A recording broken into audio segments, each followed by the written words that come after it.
রাধে রাধে বন্ধুরা, শ্রী হরিকথা চ্যানেলে তোমাদের সকলকে স্বাগতম। চ্যানেলটা অবশ্যই তোমরা দয়া করে সাবস্ক্রাইব করে দিও। আজ তোমাদের বলবো, ভগবানের ভজনা করলে পিতামাতার সেবা হয় কি? তাহলে বলি, হ্যাঁ, ভগবানের ভজনা করলে পিতামাতারও সেবা হয়। কেবলমাত্র পিতামাতা নয়, মুনি, ঋষি, দেবতা সকলের সেবা হয়ে থাকে। যেহেতু ভগবানের কাছ থেকে সবকিছু সৃষ্টি হয়েছে, তাই ভগবান হচ্ছেন সবকিছুর মূল।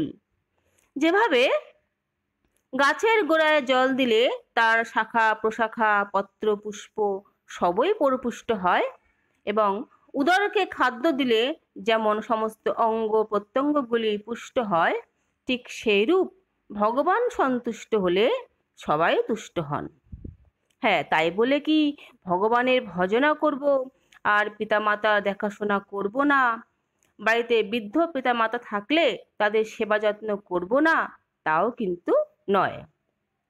আমরা একই সঙ্গে ভগবানের ভজনাও করব এবং বাড়িতে পিতামাতা থাকলে তাদের সেবা যত্নও করব, আর তাতেই আমরা ভগবানের কৃপা লাভ করতে পারবো। হরে কৃষ্ণ। কেমন লাগলো বন্ধুরা? দয়া করে চ্যানেলটা সাবস্ক্রাইব করে দিও। ধন্যবাদ।